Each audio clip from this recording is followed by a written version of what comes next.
আসসালামু আলাইকুম, আমি সাইম খান। ফ্রেন্ডস মাল্টিমিডিয়ার পক্ষ থেকে সবাইকে জানাই শুভেচ্ছা। আশা করি আপনারা সম্পূর্ণ ভিডিওটি দেখবেন এবং শেয়ার করে সবাইকে দেখার সুযোগ করে দেবেন।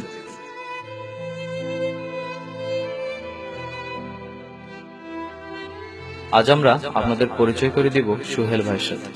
সে জন্ম থেকেই প্রতিবন্ধী। জন্ম থেকে সে প্রতিবন্ধী হলেও সমাজের শত বৈষম্য তাকে হার মানাতে পারেনি। নিজের অদম্য মনোবল, প্রতিভা ও চেষ্টার দ্বারা সে একজন সক্ষম মানুষের মতো এগিয়ে চলছে। সে ডিগ্রি ৩য় বর্ষের ছাত্র। এছাড়াও তার রয়েছে বিভিন্ন প্রতিভা। তার পরিবার তেমন সচ্ছল নয়।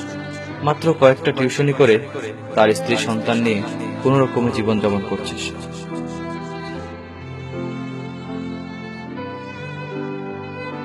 কোনো ধরনের সরকারি বা বেসরকারি সহযোগিতা পাচ্ছে না সে। এখন আমরা তার মুখে শুনবো তার জীবনযাত্রা কিভাবে চলছে।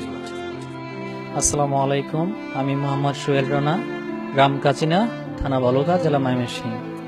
আমি একজন শারীরিক প্রতিবন্ধী। আমার দুইটি পাই একটু অস্বাভাবিক এবং হাতের এক কবজি একটু অস্বাভাবিক। আমি এখন ডিগ্রি 3rd ইয়ারে লেখাপড়া করছি। আমি এই পর্যন্ত আসার পিছনে আমার পরিবার সবচেয়ে বেশি সাপোর্ট দিয়েছে, কারণ আমার পরিবার যদি সাপোর্ট না দিত তাহলে আমি আজকে এই পর্যায়ে আসতে পারতাম না। যখন আমি স্কুলে যেতাম, আমি স্কুলে 5 পাস করি, এর আগ পর্যন্ত 1 থেকে ওই সময় আমার অনেক বন্ধু বান্ধব ছিল। ওরা আমাকে অনেক সময় অনেক কিছু বলতো, ল্যাংড়া বলতো, তারপরে আরো অনেক খারাপ খারাপ ভাষাও বলতো, তো প্রকাশ করতে পারতাম। আমাদের সরকার জননেত্রী শেখ হাসিনা প্রতিবন্ধীদেরকে নিয়ে অনেক অনুষ্ঠান করে, অনেক অনুষ্ঠানে যায় এবং সুযোগ সুবিধাও দিচ্ছেন। কিন্তু আমি সুহেল একজন শারীরিক প্রতিবন্ধী হওয়া সত্ত্বেও এরকম কোন সুযোগ সুবিধা কারো কাছ থেকে পাচ্ছি না। না পাচ্ছি আমার বিদ্যালয় থেকে, না পাচ্ছি আমার এলাকার চেয়ারম্যান মেম্বার থেকে, না পাচ্ছি উপজেলা থেকে, না পাচ্ছি আমার জেলা থেকে। কোনো জায়গা থেকে আমার জন্য কোনো সুযোগ সুবিধা হচ্ছে না। না পাচ্ছি আমি কোনো উপবৃত্তি, না পাচ্ছি প্রতিবন্ধী কোনো ভাতা, না পাচ্ছি এই পর্যন্ত লেখাপড়া করার পরেও কোনো চাকরি।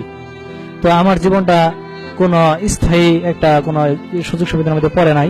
আমার জীবনটাকে অস্থায়ী ভাবে আছে, কারণ কয়েকটা প্ল্যাটফর্ম পরে আমি এতে দিয়ে আমার পকেট খরচ অথবা দেখা গেল আমার সংসারের খরচ টানা হেঁচড়া করে চলছে। তো এখন বাংলাদেশ সরকার জননেত্রী শেখ হাসিনা বঙ্গবন্ধুর কন্যা, তিনি যেহেতু আমাদের মতো প্রতিবন্ধীদেরকে অনেক সুযোগ সুবিধা দিচ্ছেন, কিন্তু আমি পাচ্ছি না। আপনার কাছে আমার এইটুকু আকুল আবেদন যে আমাকে যেন বাংলাদেশ সরকার একটি চাকরি দিয়ে আমাকে সাহায্য করেন। আসসালামু আলাইকুম। আমার এই ছেলে জন্ম হওয়ার পরে একটু বড় হইলে আমি স্কুলে অনেক কাজ ছিল, সেসব বড় সংসার কাজ কাম ছিল।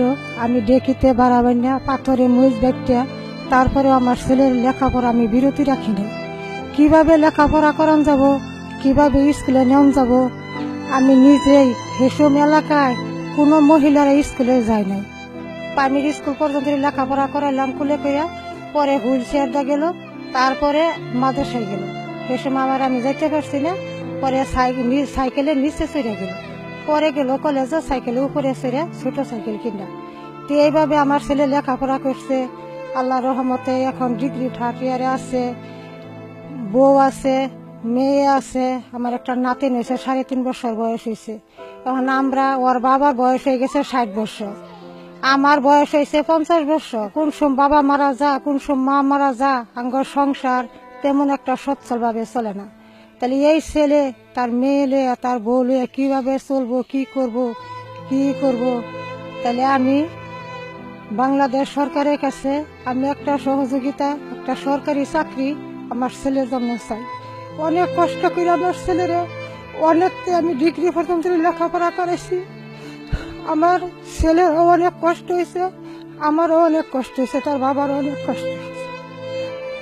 আমার ছেলে স্কুলতে আসছে, পাও ফাইটটা রক্ত পড়ছে। রাইতে আমার ছেলের পাও দেখলে বাপ মা অস্থির হয়ে গেছে। মলম দিয়ে দিছি, তেল দিয়ে দিছি, আবার পরের দিন ছেলের স্কুলে পাঠাইছি। স্কুল তো আমি বিরতি রাখি নাই। আমার ছেলের লেখাপড়া দেখে মানুষে বলছে এই ছেলে লেখাপড়া করে জীবনে কি হবে, কি রে এটা স্কুলে নিতে আছে, কি আনতে আছে।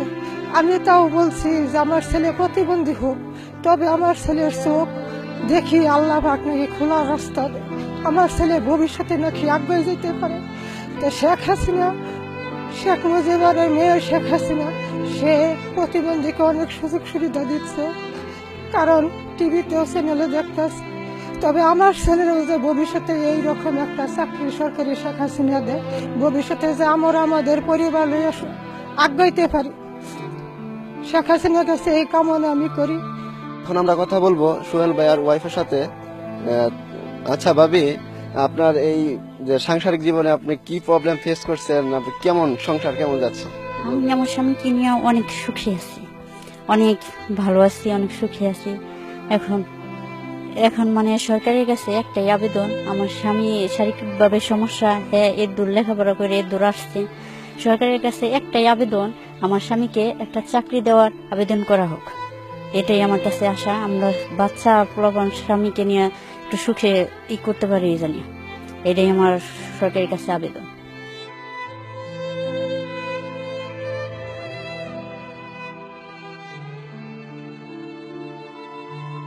আপনারা শুনলেন সোহেল ভাইয়ের কথা। সরকারি বা বেসরকারি যে কোনো চাকরি পেলে পাল্টে যেতে পারে তার জীবন। আর প্রতিবন্ধীরা যে সমাজের বোঝা নয়, সেটা আরেকবার প্রমাণ করে দিলেন সোহেল ভাই। আশা করি আপনারা ভিডিওটি শেয়ার করে অন্যকে দেখার সুযোগ করে দেবেন। আসুন আমরা সোচ্চার হই, পিছিয়ে পড়া মানুষগুলোর পাশে এসে দাঁড়াই। সাহায্যের হাতে নয়, বন্ধুত্বের হাতে। তাহলেই পূর্ণ হবে জীবনযুদ্ধে মুক্তিগামী মানুষগুলোর স্বপ্ন। সবার জন্য অনেক অনেক শুভকামনা রইল। আজ এখানেই বিদায় নিচ্ছি।